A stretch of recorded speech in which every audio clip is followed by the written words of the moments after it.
tips for Borderlands 3, and more coming up on today's episode of the latest in tech news. Hey Gadget here, you're just in time for the latest episode of the world's only 3-in-1 show on tech, gadgets, and gaming news. That's right, this is the latest in tech news. My name is Taylor Merrick, and if you're new here, hit that subscribe button right now so that you don't miss out on the daily news that we do around these parts. And by daily, I mean Monday to Friday, because Saturday and Sunday are off days, except for maybe this Saturday. I'll be speaking about that in just a little bit. Today's feature story that we'll be looking at is, 11 tips I wish I knew before I played Borderlands 3, and it's kind of in preparation for the game officially releasing tomorrow on Friday. Oh no, Friday the 13th. I jinxed it. Oh, great. Well. Nothing we can really do there. We'll also be taking a look at Apple Arcade, all 51 games announced so far. The HTC Vive Cosmos VR pricing, release date, and first hands-on. We'll also be taking a look at, Death Stranding. There's a new video gameplay video thing that came out, so we'll be taking a look at that because there's still trying to figure out what in the world is going on, why babies aren't bubbles. Who knows? Beats me. We'll also be taking a look at Call of Duty Modern Warfare beta release time and date. And finally, we'll be taking a look at Nintendo showing off an exercise-powered RPG for Switch. It's a Ring Fit for adventure. But before we do, let's take a look back on today in tech history.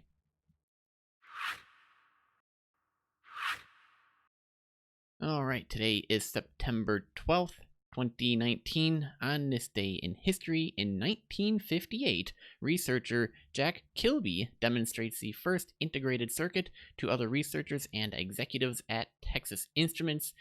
Keep in mind that they're still trying to figure out like a resistor and capacitors and semiconductors. His circuit consisted of a sliver of germanium with, did I say that right? Yeah, it is. With 5 components linked by wires, along with Bob Noyce. Noyce! Dang it, I'm never going to be able to say that name again the right way. He is considered the inventor of the integrated circuit. Great, now I just had to ruin it, because now every time you're going to hear that name, you're going to be like, hey, that guy's Noyce! Without the contributions that they made to the integrated circuit, there'd really be no point in wanting to build a computer and do everything off of it that you can currently, so whatever. I've ruined worse things that much. I will tell you with that out of the way. Let's head on over to today's feature story. Alright, Friday the 13th is coming up. It's tomorrow, you guys, and that's when Borderlands 3 is dropping. By the way, if you're interested in today's articles, or any articles of past shows, head on over to TechNewsGadget.net. We got the full show lineup, link up, article dump for you, whatever you want to call it. This one, 11 things I wish I knew before playing Borderlands 3. Now, the article begins, Borderlands 3 fits like an old stinky glove. Most of the same tips and tricks from this past games apply here, but some iterative changes and new features mean the game has changed just enough that there is some fresh advice for anyone diving in at launch. Here's how to save time, be a better teammate, and prioritize your workload.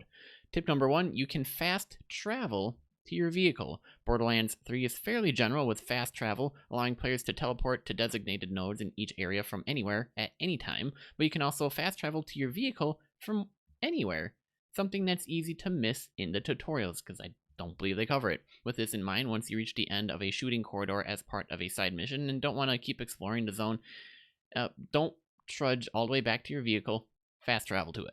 Just click and hold on your vehicle's location on the map, and you'll pop over instantly. Second up, you've got mail. Sometimes after completing quests or just out of nowhere, you'll get a notification that you've received mail. Thing is, your inbox isn't located in a sensible place. You'll need to press escape and head to the social menu to read mail. And you should, because you'll get tons of guns and cosmetics that way.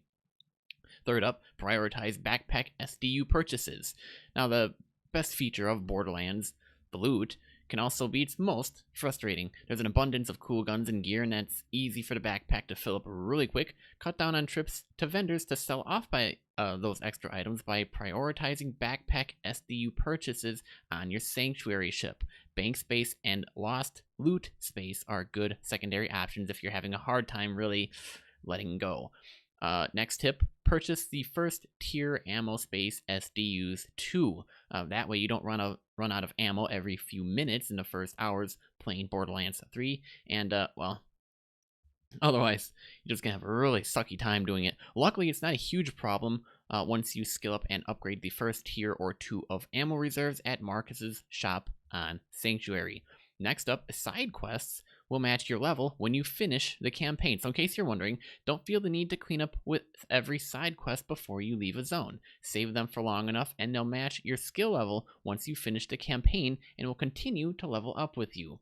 Next tip is use the ping system, and it's context sensitive. It seems like they're almost taking hints from Apex Legends. Press X while looking at an enemy and it'll outline them in red for the whole team. Point it at a gun and it'll highlight the sucker in blue. Point it at a friendly and it'll highlight them in green. And it's especially helpful when things get hectic and your team's trying to figure out how to get rid of a particularly tough enemy. Ping them, and they'll obviously be able to prioritize on that because they'll be able to see them via the indicator.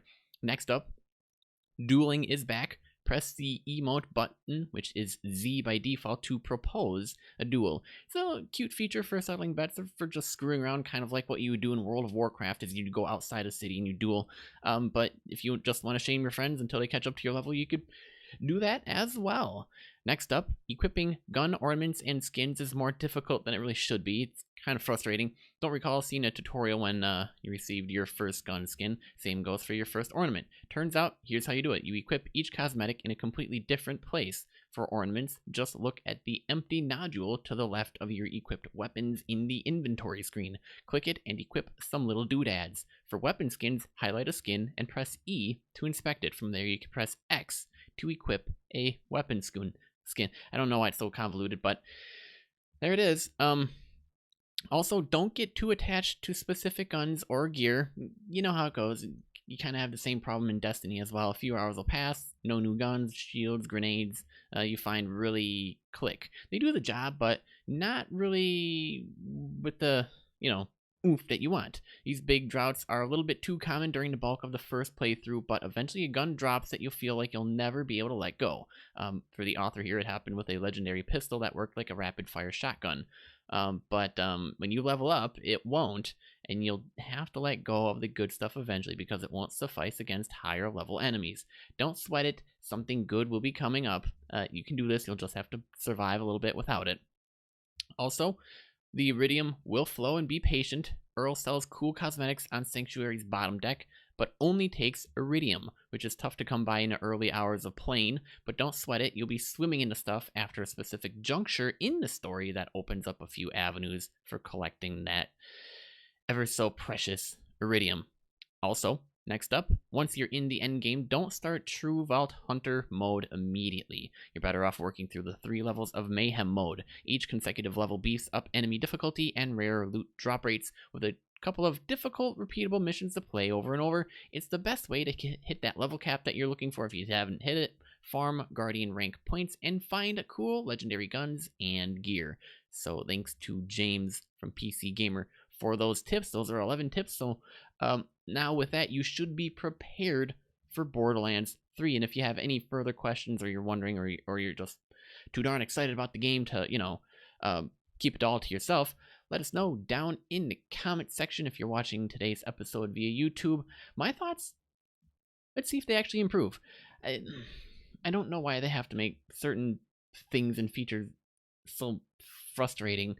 I'm thinking without actually even playing the game, it's probably going to be another close to like 8 or 9 out of 10 rating of a game. I guarantee they probably improved on a lot of things, and then they went and retracted on a couple of things, and then they added something in that's confusing everybody just for fun and giggles.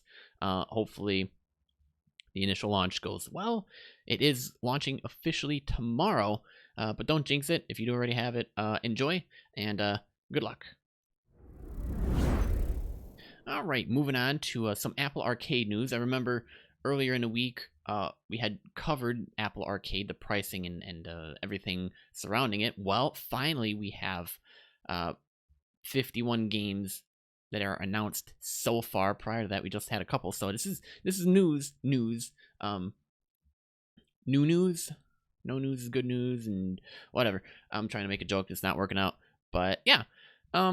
Apple firmly staked its claim in the gaming world on Tuesday with more details on its new game subscription service, Apple Arcade. The service, first announced in March, will cost $4.99 a month and will let Apple users play over 100 new and exclusive games across iPhone, iPad, iPod Touch, Mac, and Apple TV. And let's see, they got photos that go along with these too. So in case you're wondering, podcast listener, if there is video that goes along with the show, there is indeed. Head on over to youtube.com/TechNewsGadget. Now, one game we'll be looking at, just briefly. First up is The Artful Escape. Kind of looks interesting. It was announced at E3 2017. It's about a musician who is on a quest for self-discovery. Another game is Atone, Heart of the Elder Tree. This looks like an interesting game. If you're a fan of Norse mythology, check out this hand-drawn game. Explore beautifully rendered worlds, battle enemies, discover secrets, and make choices to reach one of the game's multiple endings. Then there's Ballistic Baseball. It's a new take on America's pastime that highlights the intense battle between the pitcher and the batter. Another game is Beyond a Steel Sky.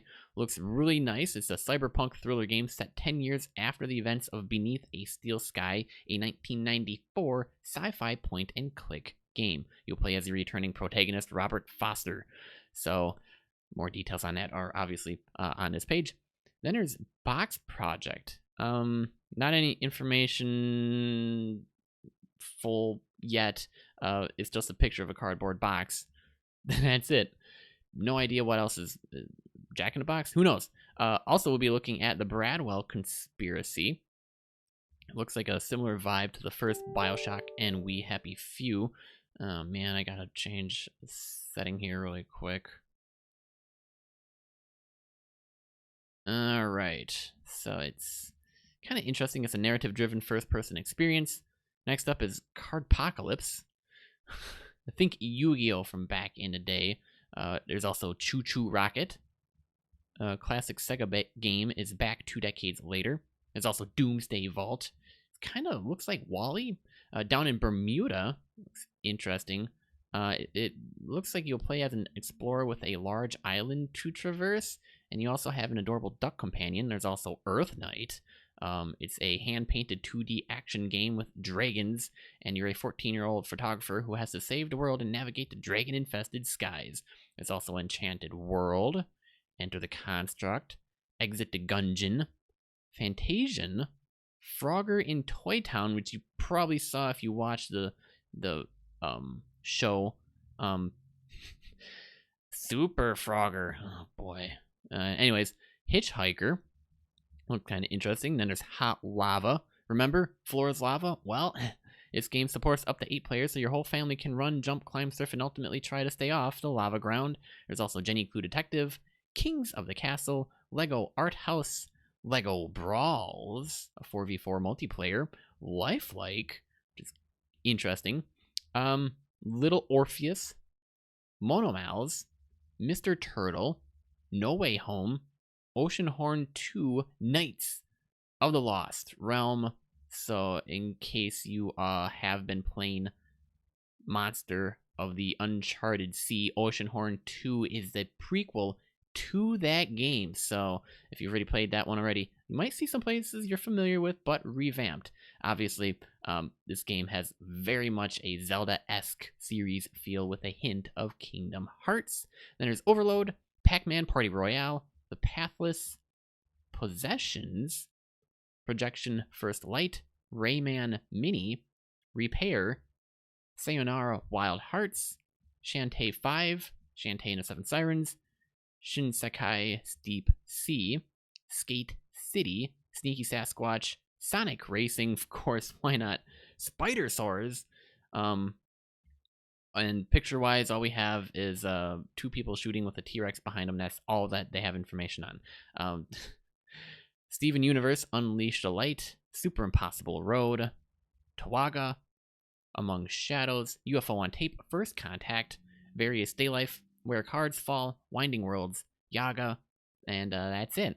So yeah, it's kind of interesting. Oh my gosh, Yaga is an RPG that adapts to your choices as you play. You play as Ivan, a one-handed blacksmith who is cursed with bad luck. Along the way, Ivan encounters bears and giant chickens in some battles based on, well, all we can tell from the images that we have right here and we're looking at on the screen. So yeah, that's all that's coming to Apple Arcade. Looks like some fun is to be had. Alright, we got some gadget news finally. The HTC Vive Cosmos VR, for those of you who are interested in the latest VR news, there is pricing, release date, and the first hands-on. So after nearly a year of teases, HTC has taken the full wraps off its next PC VR headset, the Vive Cosmos. The company actually invited the author here for Ars Technica to confirm a release plan. Starting October 3rd, HTC will begin selling the full system for $699, and the system finally dumps the old HTC Vive Lighthouse tracking boxes in favor of built-in, inside-out tracking cameras. However, HTC also invited the author to test the Cosmos in a few VR games, and while they didn't test for long enough to put together a definitive review, they're currently left wondering whether HTC's latest VR system has what it takes to compete with either the pricier Valve Index or the best of the industry's cheaper inside-out tracking headsets. On a technical level, Vive Cosmos introduced a new pair of VR lenses that take a one-step forward, one-step back move compared to similar lenses in the HTC Vive Pro. They increased combined resolution for both eyes, and they dumped the OLED panels in favor of fast switching LCDs. And in terms of the Cosmos, it has a 110 degree FOV rating. And here's the reporter here testing it out. Controllers and all, headsets on, a better look at how it looks like. And either they can't quite exactly determine what was going on with this shot. If it was a sheer VR terror or maybe a sneeze was brewing, they couldn't exactly tell with this one, but it's quite funny on regardless, and how it looks like on the back of the head. But yeah, it's a little bit hefty in the hands, not necessarily good news, but it does look promising. Kind of interesting. I guess you can take stuff off of it as well. So that's all that they have information on so far. They do plan on returning to Cosmos next month with a review. Until then, they're keeping their VR fingers crossed that robust tests and last-minute tweaks will reveal that HTC has some secret sauce packed into the depths of its Cosmos. But as far as we know, the pricing for that is $700 US, and starting October 3rd. All right, on to some gaming news. Death Stranding. There is a massive new TGS gameplay video that was dropped. In case you're on the go and you can't get access to the show to watch the video, do know that most of everybody who tunes into the show tunes in via podcast, and you can get more information on that by going to latest in TechNews.com or search for latest in tech news in the podcast app that you want to listen in. Now, the mysteries of Death Stranding continued to unfold this week at the Tokyo Game Show, where celebrated game director Hideo Kojima debuted a whopping 48 minutes of new gameplay, giving the most in-depth peek at the fractured world Sam Bridges hopes to save. And here's some details that they noticed. This comes to us direct from PlayStation. First off, preparation is key. Kind of starts off with Sam likely preparing for a mission by picking up his equipment and balancing his cargo. His loadout isn't just attached to his back. He seems to meticulously equip his suit and a carefully select attachment for his arms as well. How these different attachments and options affect his capabilities in the field remain to be seen. It seems like it'll be worth it to get things right before setting out, however. You can also plot your own course. Before leaving the facility, Sam also takes a moment to examine the map, which can be shifted into a topographical view that takes all the hills, valleys, bodies of water into account. Players can place markers to plot a specific course, as well as prepare necessary equipment like ladders, anchors, and boots for the journey ahead. But keep in mind, you're not the only one exploring this world.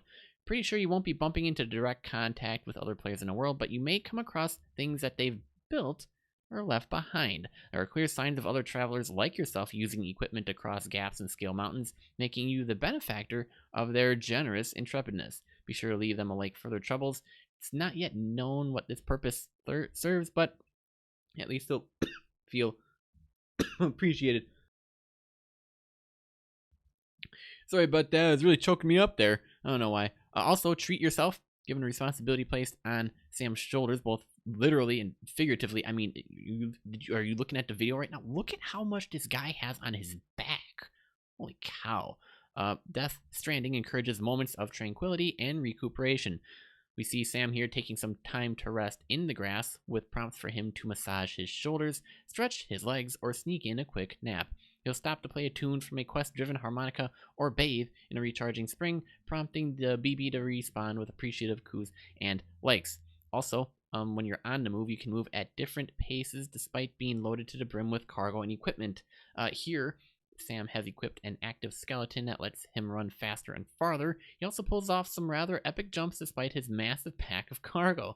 Getting around should be a lot more interesting once you acquire one of these things.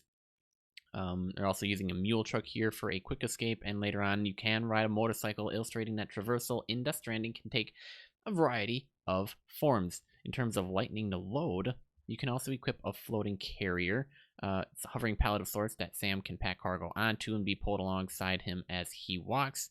Should make a big terms in terms of capacity to transport goods, speed up deliveries, and more flexibility should he come across lost cargo that he doesn't want to leave behind.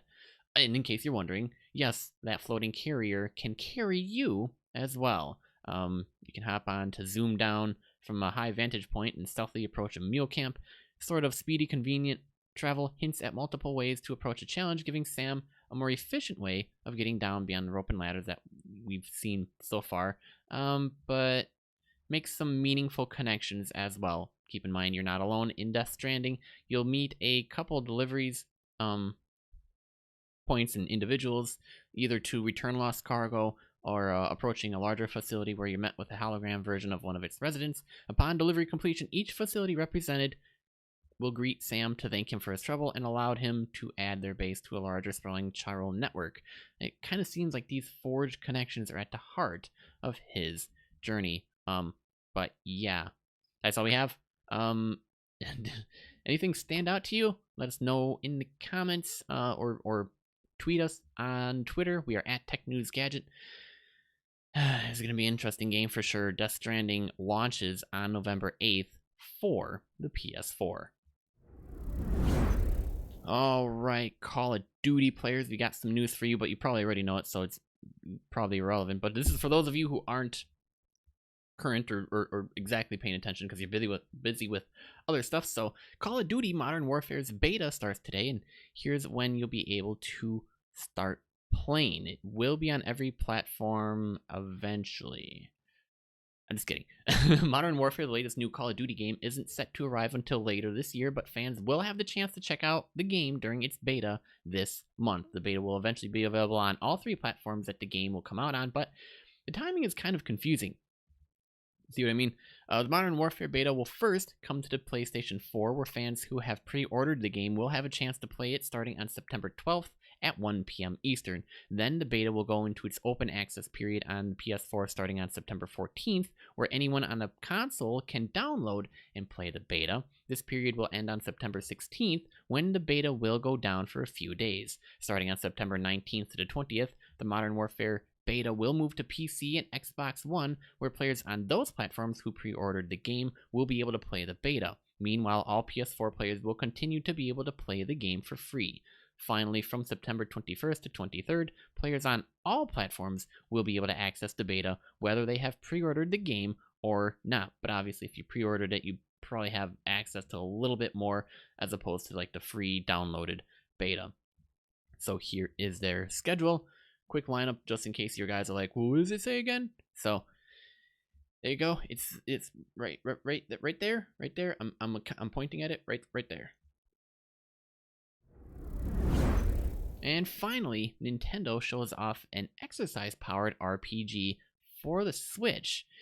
And we got an image of it up on the screen here. You see, Nintendo has been at the crossroads of video games and fitness since that famous Power Pad for the NES, and the Switch is the latest to receive a game powered by physical activity. That game's called Ring Fit Adventure, and this one actually looks like fun. In the game, you'll jog in place to advance your character and perform various movements and exercises to avoid obstacles and defeat enemies. Your quest is to defeat an evil bodybuilding dragon who has disrupted the peaceful, apparently very fit world of the protagonist. Sure.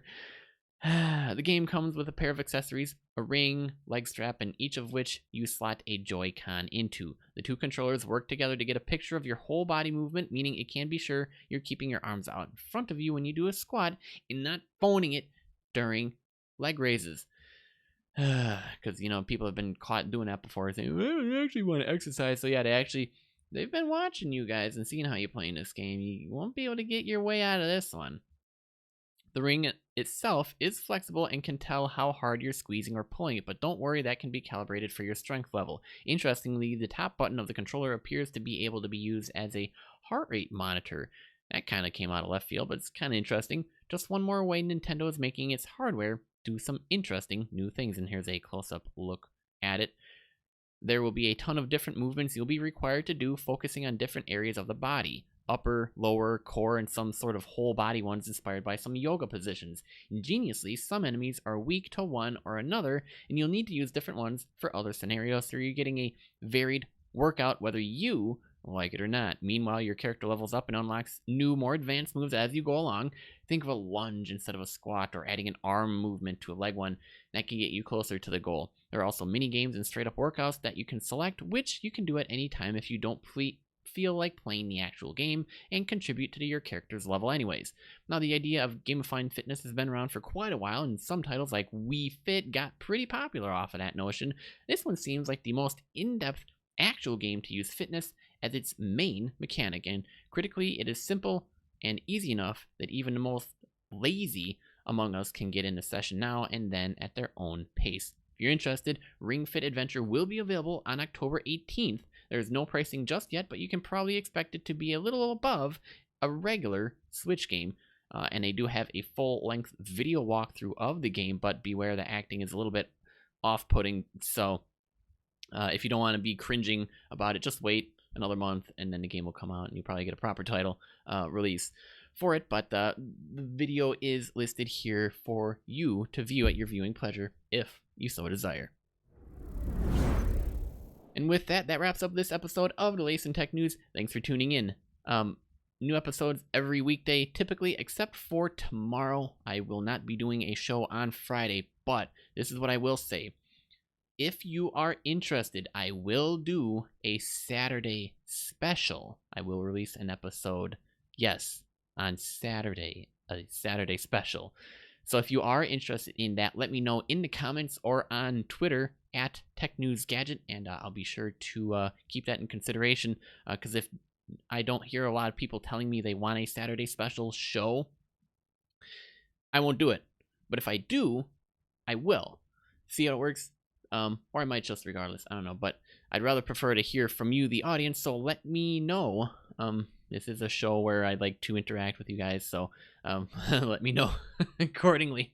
The Lace and Tech News can be found on every major platform, including Apple, Spotify, Google, YouTube, Stitcher, Overcast, and more. Now, if you enjoyed this episode, let us know by clicking that like button and by leaving a comment. Also, double check that you are subscribed so that you don't miss the next episode. I'm your host, Taylor Merrick, and remember, for the Lace and Tech, Gadget, and gaming news, visit TechNewsGadget.net. Pretty much, keep being awesome, guys, and I'll see you on the flip side.